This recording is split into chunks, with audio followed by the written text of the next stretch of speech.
उसको मैंने कभी यानी काव्यवध कर किया है। और कैसे किया है? तस कही हूं जस के प्रेरी।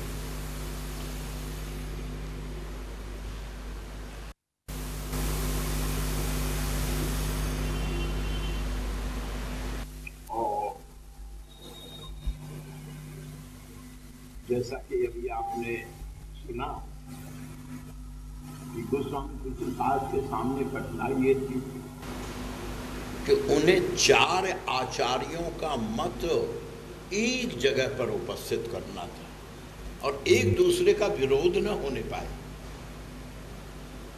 क्योंकि वेद के 3 सिद्धांत हैं, कर्म, उपासना और ज्ञान। तो मानस के 3 घाटों पर तो कर्म के वक्ता, ज्ञान के वक्ता और उपासना के वक्ता, तीनों वक्ता बैठे हुए हैं। और दैन्य घाट जिसे गौ घाट कहते हैं, प्राचीन जितने भी कुंड अभी भी ब्रज में मिलते हैं, तो दक्षिण में जो वो स्लोप होता था, तो कहते हैं वो दैन्य घाट जो है वहाँ गोस्वामी जी महाराज बैठते हैं। किसकी कृपा से? गोस्वामी जी कहते मैं पुण्य निज गुरु सन सुनी कथा जो सोकर। यानी मानस को आप देखेंगे तो गुरु महिमा से प्रारंभ होकर गुरु महिमा पर ही जाकर के बात हो। हम किसी के होके ही कुछ प्राप्त कर सकते हैं। किताबों से ज्ञान नहीं मिलता है, ज्ञान प्राप्ति का साधन है पुस्तक, लेकिन गुरु बिन होई की ज्ञान। और गोस्वामी तुलसीदास जी महाराज कहते हैं कि कर्म घाट पर मैं जुगल मुनिवर्य जो याज्ञवल्क्य और भरद्वाज हैं, मैं उनकी बात आपको कहता हूँ। यानी उन्होंने दक्षिण घाट की कथा को पश्चिम घाट पर बैठे हैं याज्ञवल्क्य और भरद्वाज, अपनी कथा उन्होंने उस घाट को समर्पित कर दी। कि दोनों मुनियों का संवाद कहूँगा। अब दोनों मुनियों के संवाद में गोस्वामी जी महाराज कहते हैं कि जब याज्ञवल्क्य जी से भरद्वाज ने प्रश्न किया क्या कि राम कवन पूछो प्रभु, तो ये राम है कौन? तो याज्ञवल्क्य जी महाराज कहते हैं भरद्वाज एक बात ये बताइए, आप प्रश्न कर रहे हैं या आपकी ये जिज्ञासा है? प्रश्न और जिज्ञासा में फर्क है। प्रश्न में मस्तिष्क का खेल होता है। इंग्लिश में एक कहावत है कि a man convinced with logic is still of same opinion. जब तक हृदय स्वीकार नहीं करे। तो याज्ञवल्क्य जी महाराज कहते हैं कि महामुनि ये बताइए, जब भगवान राम 14 वर्षों को जंगल आए थे तो एक रात आपकी कुटी में रहे थे? भरद्वाज बोले हाँ महाराज। और आपने उनसे कहा था कि हे राम, आज आपको दर्शन करके सफल तप तीर्थ त्यागू, मेरा त्याग तीर्थ तपस्या सब सफल हो गया। राम तुम्हें अवलोकत आजू। बोले जरूर कहा था, तो फिर मुझसे गलत क्यों पूछते हो कि राम कवन? जब तुमने स्वयं राम को स्वागत किया, आतिथ्य किया, और उसके बाद आप मुझसे पूछते हैं कि ये मनुष्य थे या परमात्मा थे, ऐसा आप क्यों पूछते हैं? बोले महाराज एक बात कहूँ क्या, कि जब मेरे यहाँ आए थे तब तो अयोध्या का राज्य पिता के राज्य को यानी बटोही की तरह पथिक जैसे धर्मशाले से चलता है। तुलसीदास लिखते हैं कौशल पाल कृपाल चले तज बाप को राज बटाऊ की नाई। जिस तरह मुसाफिर धर्मशाले से चल देता है, उसी तरह त्याग करके घर छोड़कर चक्रवर्ती राज्य छोड़कर चले आए। ये सुन करके मुझे लगा क्या कि मनुष्य ऐसा नहीं, ये तो महान है, प्रभु है। तो फिर शक क्यों हुआ? तो भरद्वाज कहते शक ये हुआ कि 14 वर्षों के बाद लौटकर आए तो उनकी चर्चा भी लौटकर आई। उसमें ये बात आई क्या कि अरे भरद्वाज, तुमने भगवान भगवान कह करके पूजित किया था, जिसे भगवान कर करके सम्मानित किया था, उसमें तो काम भी है और क्रोध भी है, यानी वो विकार युक्त है। नर में और नारायण में अंतर क्या?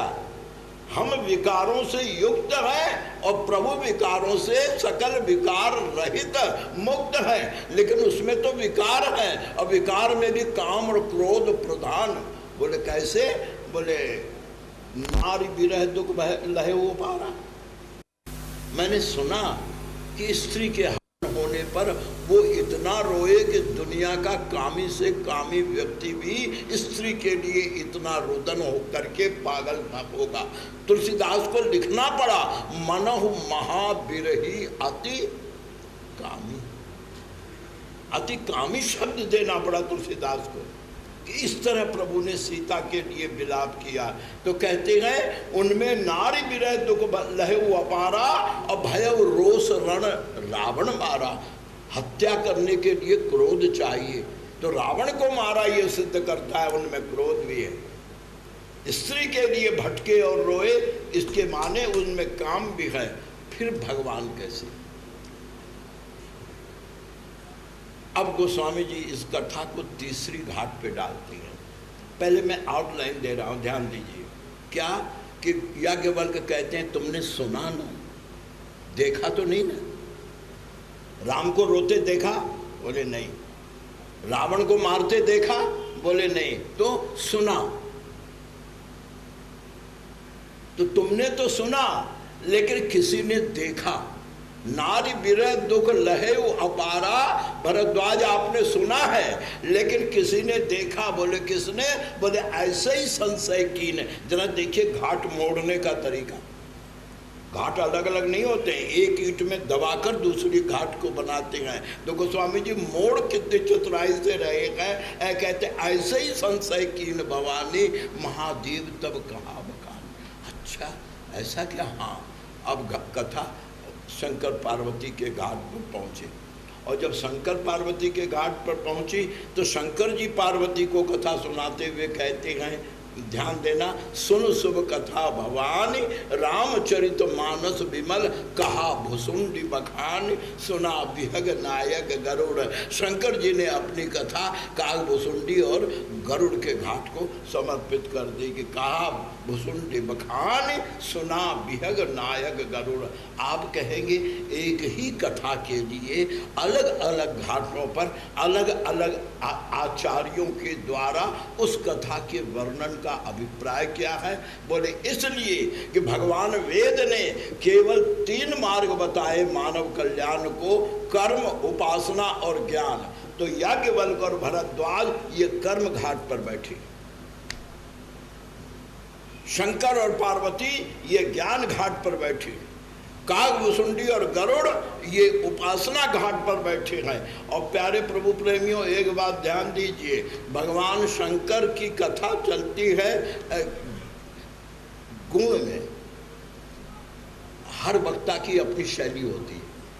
कथा भागवत की है, कथा रामायण की है, लेकिन हर वक्ता की शैली होती है। तो भगवान शंकर की कथा की विशेषता ये है, कथा तो सातों कांड की कहते हैं, पर उनकी कथा में राम के गुण की महत्ता अधिक है, गुण। और कागभुसुंडी और गरुड़ की कथा में चरित्र की महत्ता अधिक है, और याज्ञवल्क्य और भरद्वाज में कथा की महत्ता अधिक है। आप कहेंगे अंतर क्या? तो गुण अनुभव से कहा जा सकता है, चरित्र देख कर कहा जा सकता है, और कथा सुनकर कही जाती है। कथा हम सुनकर, एक दूसरे से सुनकर कहते हैं। शंकर से पार्वती ने सुना, शंकर से याज्ञवल्क्य ने सुना, याज्ञवल्क्य से भरद्वाज ने सुना, यानी कथा सुनी जाती है, चरित्र लखा जाता है। कागभुसुंडी ने स्वयं कहा क्या कि कहो न कछु मैं युक्ति देखी, यह सब मैं निज नयनने देखी।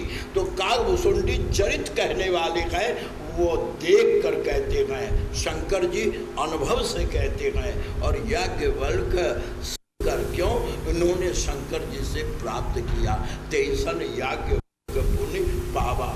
और इस प्रकार इस रामचरितमानस सर की विशेषता गोस्वामी बताते हुए कहते हैं कि हे भरद्वाज, जिस तरह तुम्हारी ये शंका, यहाँ से कथा शुरू होती है। एक आश्चर्य है, नाम है राम कथा, लेकिन पहले विस्तार से है शिव कथा। और शिव कथा भी सामान्य रूप में नहीं, पूर्ण विस्तार के साथ। अभिप्राय, मुझे तो ऐसा अभिप्राय मालूम पड़ता है, अपनी अपनी रुचि है, कि गोस्वामी जी महाराज बड़े सतर्क थे कि कथा तो वही है, लेकिन अनाधिकारी के द्वारा कही गई कथा और अमर्यादित ढंग से सुनी कथा।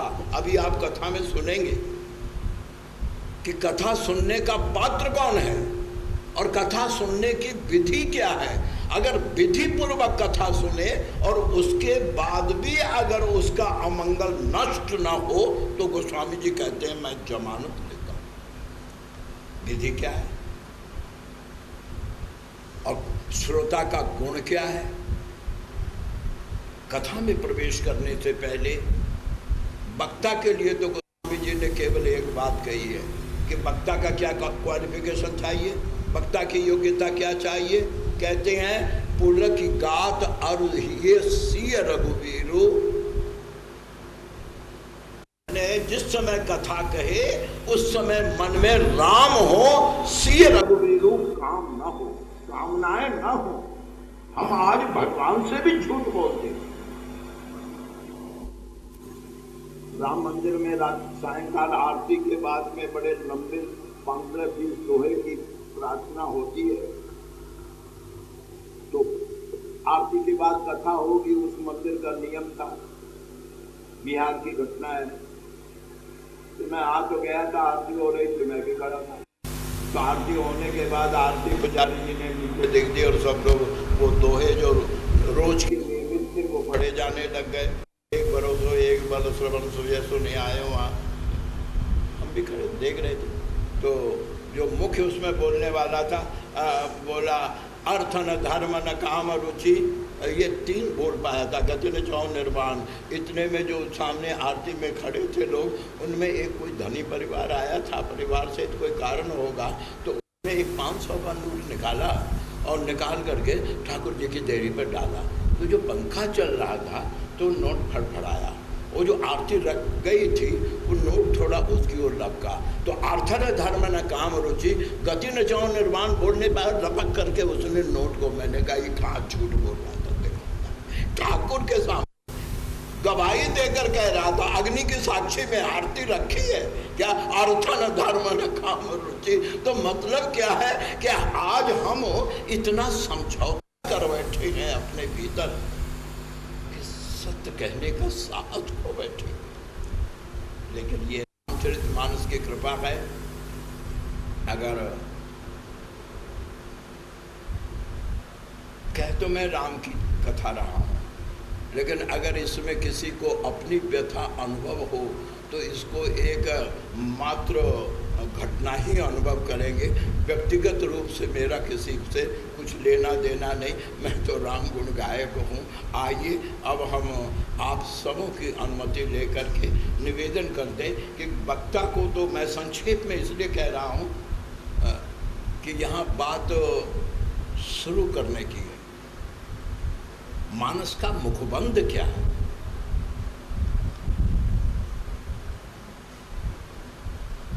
एक बार ब्रह्मा ने खींचा, यहाँ है, अब इन्होंने खींचा, पता नहीं कहाँ हम जाएंगे।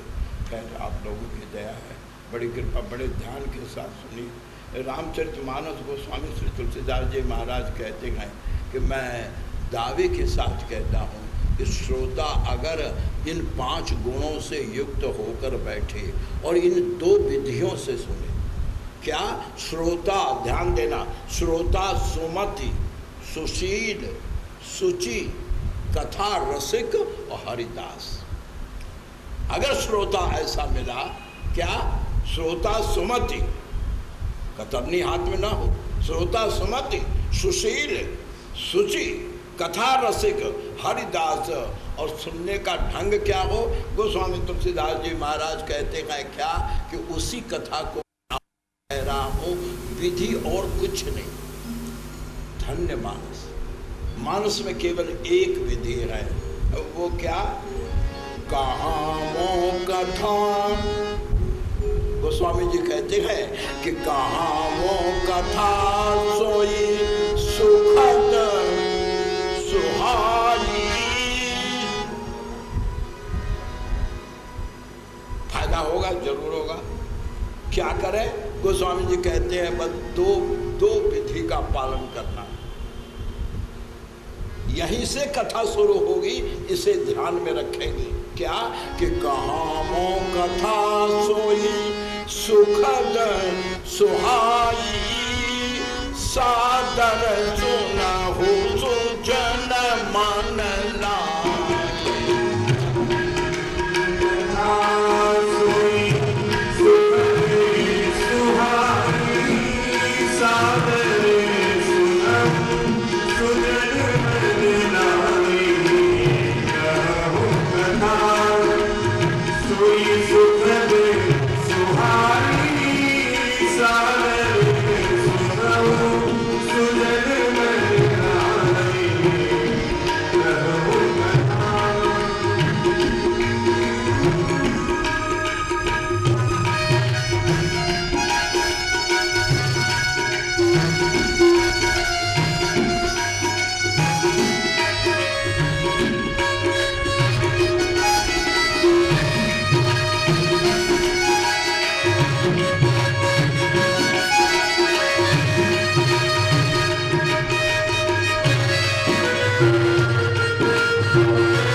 गोस्वामी तुलसीदास जी महाराज सुनने की केवल दो विधि बताते हैं, सादर और मन लाई।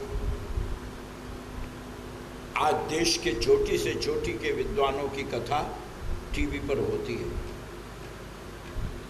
पर न हम वहाँ सादर सुन पाते हैं न मन लाई सुन पाते हैं। सादर सुनने का तो सवाल नहीं है, क्योंकि ड्राइंग रूम में टीवी रखा हुआ है, वहाँ भोजन भी कर रहे हैं, पाँव पसार के बैठे, कोई सिगरेट भी पी रहा है, कथा भी चल रही है, सादर नहीं हुआ।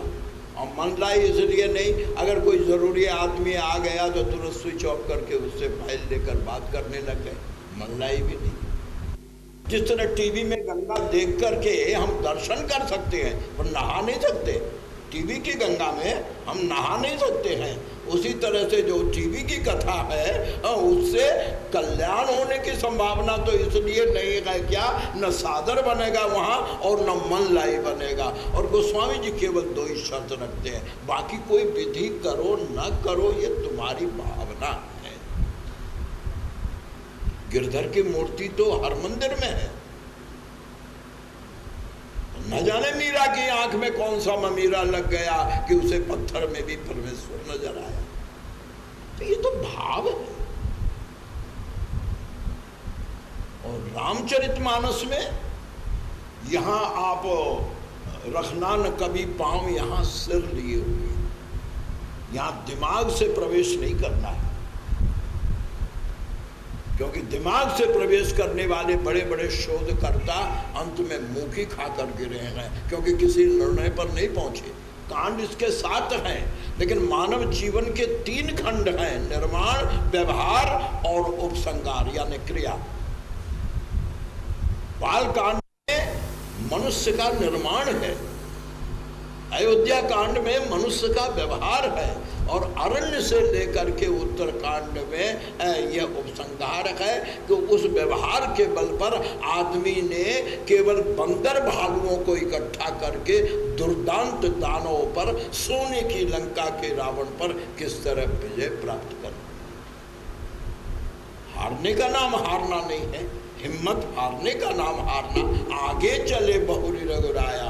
इसलिए मानस के 3 खंड हैं, कांड तो 7 हैं, लेकिन जीवन के मैं इस बार यहाँ पर हनुमान जी की इच्छा से, क्योंकि मुख्य जजमान वही हैं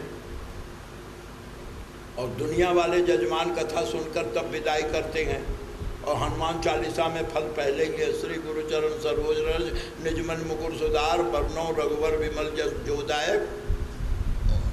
चालीसा पूरी बाद में होगी, फल पहले ही है। तो जब यजमान हनुमान जी महाराज है तो फल तो निश्चित है, वो तो तय हो चुका है। गोस्वामी तुलसीदास जी महाराज ने कहा है, मानस का अब मैंने आपसे निवेदन कर दिया, सुनने की विधि क्या है, श्रोता का ढंग क्या है, श्रोता में क्या योग्यता चाहिए और वक्ता में क्या भावना चाहिए। ही सिय रघुवीरू और पुलक गात। प्रभु चरित्र वर्णन करते समय उसके हृदय में पहले वो खुद आनंद ले, तभी तो दूसरों को आनंद देगा। देखो, आनंद 2 तरह से आता है, एक बाहर से, एक भीतर से। कोई कलाकार बढ़िया भजन गाया, किसी ने ताली बजाई, वाह वाह किया, तो आनंद बाहर से आया, वो पुलकित हुआ। और जब वो एकांत में बैठ करके अपने प्रभु को सुनाता है, उस समय जो भीतर से आह्लाद आता है, वो आनंद भीतर से आता है। तो प्यारे प्रभु प्रेमियों, आइए अब हम गोस्वामी तुलसीदास जी के इसी बात को आधार मानकर कि अगर कथा में जा करके भी, मेहनत करने के बाद भी कथा का फल नहीं मिला बल्कि कुफल मिला, अंत में विनाश ही परिणाम आया, यहीं से कथा शुरू करते हैं गोस्वामी तुलसीदास जी महाराज। गोस्वामी जी महाराज कहते हैं, आइए अब श्री हनुमान जी के चरणों में राम कथा।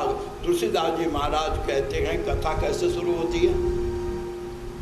कहानी एक बार की बात है, एक बार की घटना है। तो गोस्वामी जी भी शुरू करते हैं। गोस्वामी जी महाराज कहते हैं, बार त्रेता युग माही एक बार, त्रेता युग माही शंभु गए। कहाँ गए? कुंभज ऋषि पाही। क्यों गए?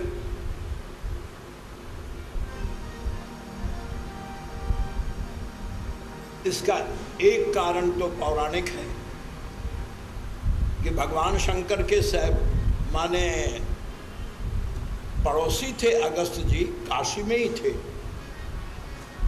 लेकिन भारतवर्ष में एक संकट उत्पन्न हुआ। हमारे यहाँ के ऋषियों में 2 ही ऋषि हैं जो वैज्ञानिक प्रसिद्ध हैं, एक विश्वामित्र और एक महर्षि अगस्त। गोस्वामी जी ने भी भरत चरित्र में एक अर्धाली में कहा है, बढ़त बिंद जिमि घटज निवारा। यानी विंध्याचल जब बढ़ने लगा तो उत्तर के लोग हाहाकार में पड़े कि फिर तो मरुभूमि हो जाएगी ये भूमि, वर्षा नहीं होगी।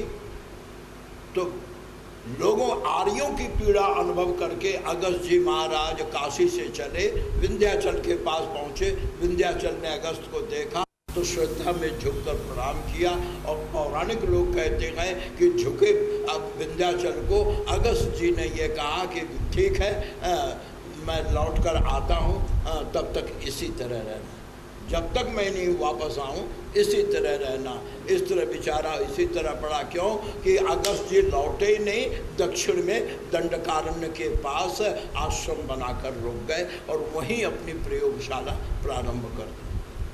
ये वैज्ञानिक थे, इनके समुद्र शोषण की कथा भी आपको मालूम है। तो गोस्वामी तुलसीदास जी महाराज कहते हैं, अगस्त का एक आमंत्रण आया कैलाश में कि महाराज राम कथा के आदि आचार्य तो आप हैं, लेकिन मैंने भी एक प्रयास किया है, वैज्ञानिक ढंग से राम कथा को अगस्त रामायण के रूप में उपस्थित करने की कोशिश की है।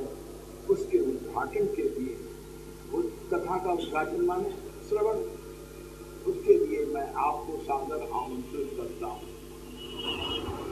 क्योंकि अगस्त ने समाज के कल्याण के लिए घर छोड़ करके दक्षिण में परदेश में बसेरा लिया है, तो उनके आमंत्रण को न ठुकराने के कारण शंकर जी दक्षिण भारत की यात्रा के लिए, मैं इसे इस तरह कह रहा हूं कि जल्दी से आप प्रसंग पर आ जाए। बड़ा ध्यान दीजिए, शंकर जी दक्षिण जाने की तैयारी करने लगे।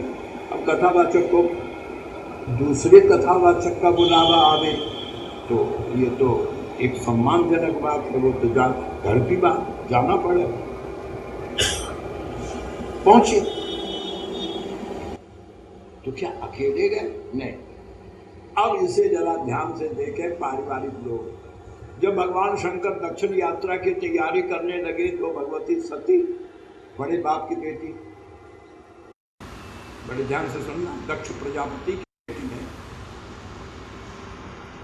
दिमाग कहाँ होगा आप कल्पना करें, पिता के स्वभाव को कल्पना करें, कितने अक्खड़। उनकी बेटी और महादेव को ब्याई, देवादिदेव महादेव को ब्याई। तो उन्होंने पूछा, पतिदेव आप ये तैयारी कहाँ जाएंगे? बोले भाई एक दक्षिण का बुलावा आया है, कथा श्रवण का, जा रहे हैं, मैं भी चल रही, मैं कथा सुनूंगी। शंकर जी को बड़ी प्रसन्नता हुई, क्यों कि पत्नी अगर धर्म पत्नी बने। एक बात सोचो, कन्या पत्नी कहाँ बनती है? पिता के घर या पति के?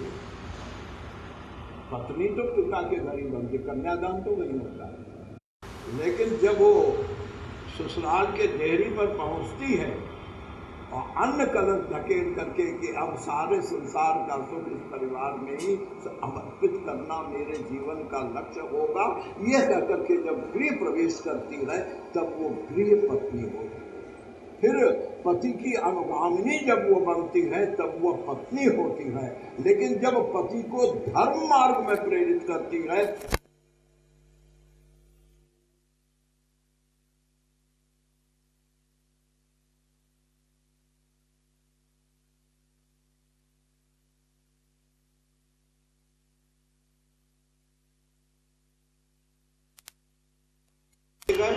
जरा ध्यान देना कि संग सती जग जननी, संग सती जग जननी भवानी। और जैसे सती के साथ शंकर को देखा, यही एक ग्रंथ है जहां वक्ता श्रोता की पूजा करता है। अगस्त जी को कथा कहनी है, लेकिन जब भगवान शंकर श्रोता रूप में आए तो पूजे ऋषि अखिलेश्वर जाने। श्रोता को क्यों पूजा क्यों? बहुत बड़ी बात। श्रोता न हो तो वक्ता अपनी कथा कभी सिद्ध कर ही नहीं। कथा सिद्ध करने का माध्यम केवल यही है कि उत्तम श्रोता को श्रवण कराए। वरना सुखदेव को कोई आमंत्रण नहीं दिया था परीक्षित ने कि आइए और मुझे भागवत सुनाइए। उनको कोई श्रोता नहीं मिल रहा, क्योंकि 7 दिन जिंदा रहने का किसी के पास गारंटी थी ही नहीं। 7 दिन तक नहीं मरेगा, ये अगर कोई एक गारंटी वाला दुनिया में आज तक हुआ तो वो परीक्षित क्यों 7वें दिन काटेगा। 7 दिन के भीतर तो हम सभी की जाएंगे। आज तक कोई 8वें दिन नहीं मरा, तो 7 दिन में तो सब मरेगा, लेकिन 7 दिन तक जिंदा रहने की गारंटी केवल एक परीक्षित को है। सुखदेव बिना बुलाए आकर कहते कथा सुन ले, क्यों? कथा सिद्ध हो। तो उत्तम वक्ता को कथा सिद्ध होगी। इस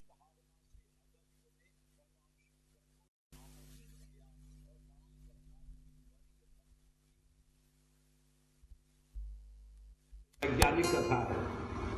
ज्ञान और विज्ञान में अंतर क्या है? ज्ञान सूत्र देता है, विज्ञान उसे प्रयोगशाला में प्रैक्टिकल करता है। विज्ञान जो है वो प्रैक्टिकल है।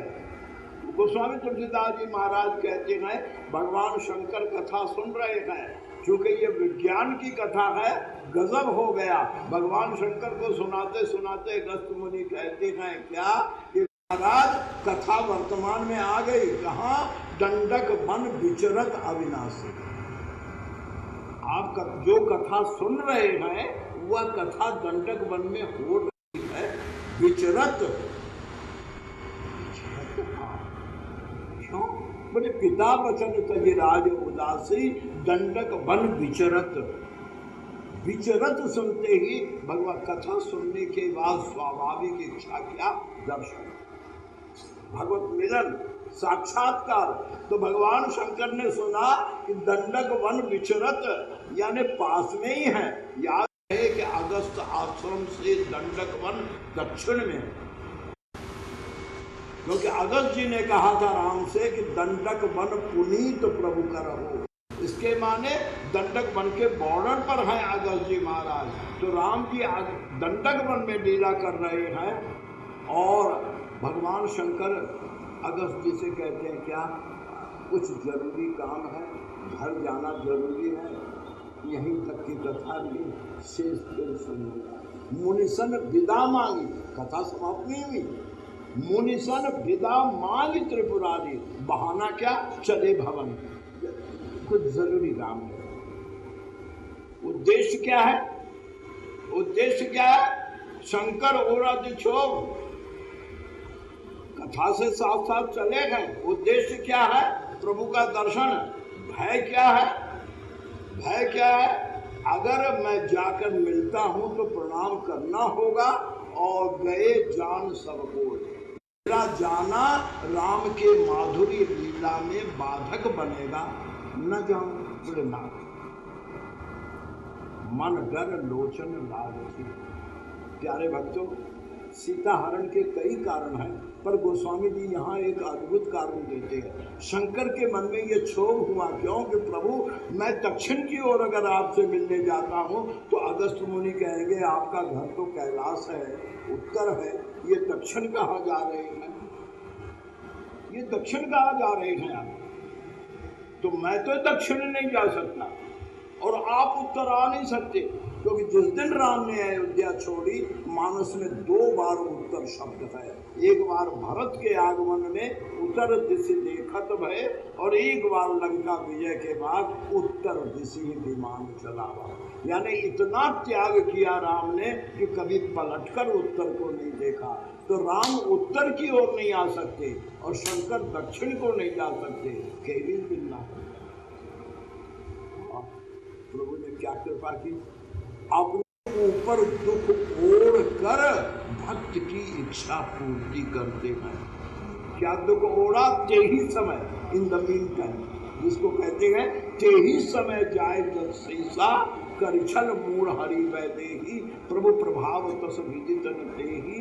और जब वो लेकर गया तो मृग बदि बंधु सहित हरि आए, आश्रम देख नयन जल छाए।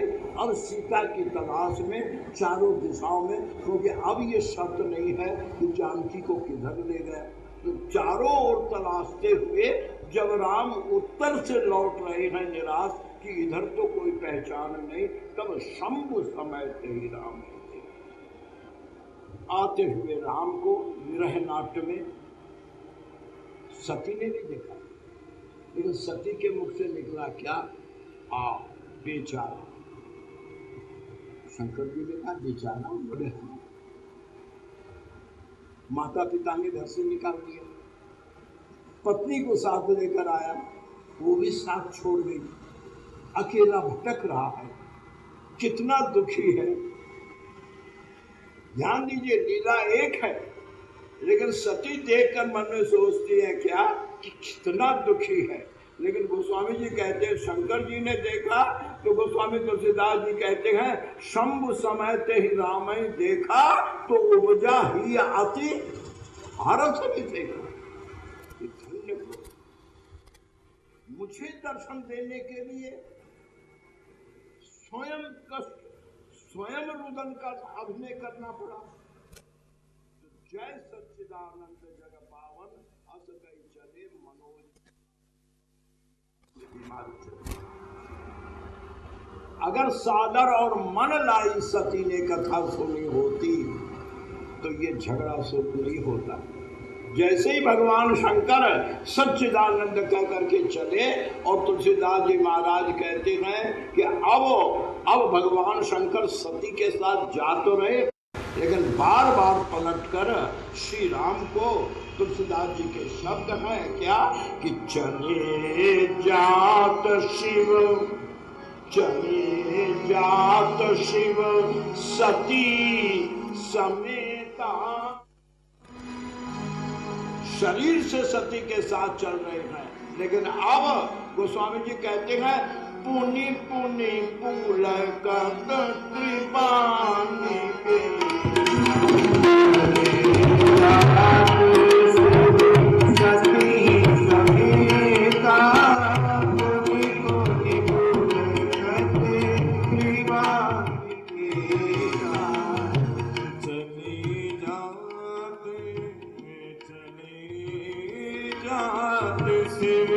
सती समेता पुनि पुनि पुलि।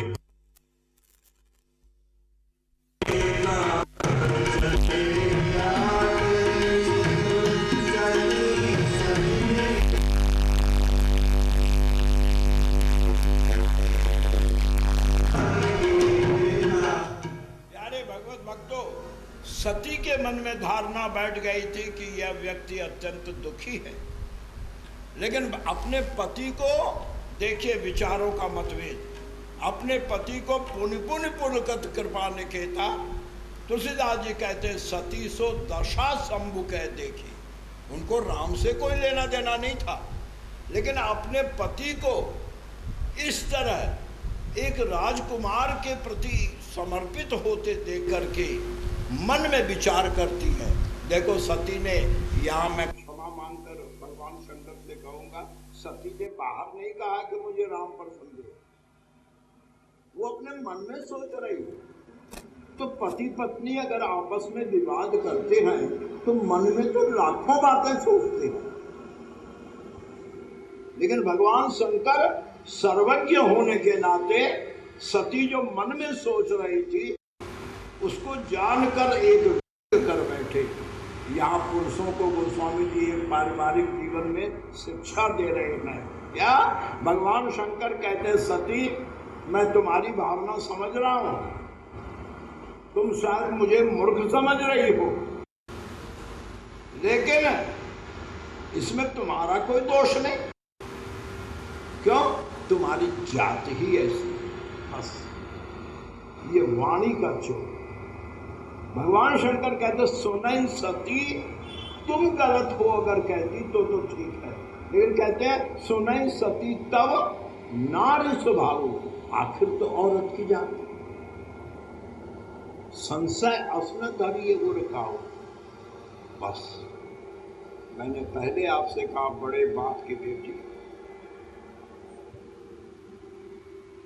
एक संत कह रहे थे कि आज बबुओं को 4 काम आता है केवल, अपने बड़ों से बहस करना, और बहस में हार जाना तो रोने लगना, और रोते रोते सो जाना, और सोने के बाद जब जगना तो कहना मैं तो पियर जा रही हूँ, अब तुम देखते रहिए, मैं तो चली। तो गोस्वामी श्री तुलसीदास जी महाराज कहते हैं कि भगवान शंकर जाति पर व्यंग कर बैठे कि सुनई सती तब नारी स्वभाव, आखिर तो तुम्हारा स्त्री स्वभाव। संशय असम धरिए उड़काओ। सती उत्तेजित हुई। भगवान शंकर सती का रुख देखकर झुंझला उठे, और ये भावुकता लोगों में होती अपने इष्ट के प्रति वो बर्दाश्त नहीं कर पाते हैं। भगवान शंकर उत्तेजित होकर बात को खत्म करने के लिए, लेकिन तरीका गलत था। क्या जानते थे कि मुझे छोड़कर जंगल में अकेली जाने वाली नहीं है, कोई स्त्री पति को छोड़कर नहीं जाएगी, ये तो सती हैं। इसलिए शंकर जी बोले जो तुम रे मनाते संदेहु तो किन जाए, जो खुद देखो। शंकर जी ने सोचा था कि जाने वाली तो है नहीं, अपनी बात रह जाएगी, पर मैंने आपसे पहले कहा, जैसे कहा तो किन जाए चली सती, लो मैं जाती हूं। पकड़ लिया शब्द, तुमने जाने को कहा, तुमने कहा जाकर परीक्षा लो, लो मैं जाती हूं। अब शंकर जी ने सोचा ये तो चली। अब जरा गोस्वामी जी को देखिए, गोस्वामी जी कहते गए, भगवान शंकर कहते हैं कि जा तो रही हो, पर जैसे मिटे मोह भ्रम भारी, करहु सो जतन विवेक, विवेक नहीं छोड़ना। जो कुछ करोगी मैं देख लूंगा, लेकिन शर्त ये है, स्त्री और पुरुष के भीतर जो भरोसा है, उस भरोसे को लात मत मारना। और सती से यही गलती हुई कि पुनि पुनि हृदय विचार करी, धरि सीता करो। सीता बनकर सामने पहुंची, लक्ष्मण ने देखा। गोस्वामी जी महाराज कहते हैं, देखा तो सही पर कहीं न सकत कछो। लक्ष्मण जी समझ गए कि सोना और कसौटी दोनों है, प्रभु लीला में मैं क्यों अपना पांव फंसाऊं, इसलिए कहीं न सकत कछु अति गंभीरा। और जैसे सती प्रभु श्री राम को अपनी ओर आकृष्ट करने का प्रयत्न करती है सीता के रूप में, भगवान राम दोनों भुजा फैलाकर दौड़े तो सही, लेकिन प्यारे प्रभु प्रेमियों, सती के पास आते आते तक तुलसीदास जी का शब्द देखिए, कहते हैं जो रिपान प्रभु की न प्रणाम। प्रभु के दोनों हाथ जुड़ गए और कहते हैं, शिव शक्ति मैं दशरथ पुत्र राम, जैसा सती समझती है। राम वही परिचय दे रहे हैं, पिता समेत लीन निज नामो, मैं दशरथ का पुत्र राम आपको प्रणाम करता हूं। नमस्ते दक्ष तनय, नमस्ते शंभु। अब तो सती अवाक। गोस्वामी तुलसीदास जी महाराज कहते हैं, सती को सभीत देखकर यहाँ पर प्रभु ने अपने दिव्य रूप के दर्शन कराए हैं। एक बड़ा लंबा प्रसंग है ये, यानी सारे वाद हैं यहाँ, अद्वैत भी है, द्वैत दर्शन भी है, विशिष्टाद्वैत भी है, शुद्धाद्वैत भी है। सती ने कई तरह से देखा, कभी राम को अकेले देखा, कभी सीता के साथ देखा, कभी लक्ष्मण जानकी के साथ देखा, और कभी एकदम जर्रे जर्रे में, कण कण में जह चित वही तह प्रभु आसीना, यानी कण कण में प्रभु राम का दर्शन करके सवित होकर सती आकुल हुई। और गोस्वामी तुलसीदास जी महाराज कहते हैं कि इस तरह भयभीत होकर सती भगवान शंकर के पास आती, और इधर भगवान शंकर, गोस्वामी तुलसीदास जी महाराज कहते हैं, इधर सती तो गई राम के पास, लेकिन शंकर जी सोच रहे हैं क्या, मोरे कहे न संशय जाही, मैंने समझाया, महादेव ने समझाया, और फिर भी ये न मानी, तो विधि विपरीत भलाई नाई, अस कहीं जपन लगे हरिनाम। गोस्वामी जी महाराज कहते हैं कि भगवान शंकर एक वृक्ष के नीचे सती की प्रतीक्षा कर रहे थे, अस कहीं जपन लगे हरिनामा, सती गई जह प्रभु सुखदामा। तू राम राम श्री राम रमैया, राम राम श्री राम रमैया, राम राम श्री राम रमैया, राम राम श्री राम रमैया, राम राम श्री राम। भक्ति भारी से सुमिरन कर ले, भक्ति भारी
तुलसीदास जी महाराज कहते हैं अपनी अर्धांगनी को इस प्रकार भगवान राम के प्रति संदेह करते देखकर दुखी होकर भगवान शंकर ने ये कह तो दिया, जो तुमरे मन अति संदेह हो तो किन जाए परीक्षा ले हो, लेकिन मन में सोच रहे हैं मोरे कहे न संशय जाहि तो विधि विपरीत भलाई नाही। जब आपस में पति और पत्नी में विचारों का मतभेद हो जाए तो एक संत ने कहा है कि पुरुष पूजय देवला और भूत पूजनी जोय, तो एक ही घर में दो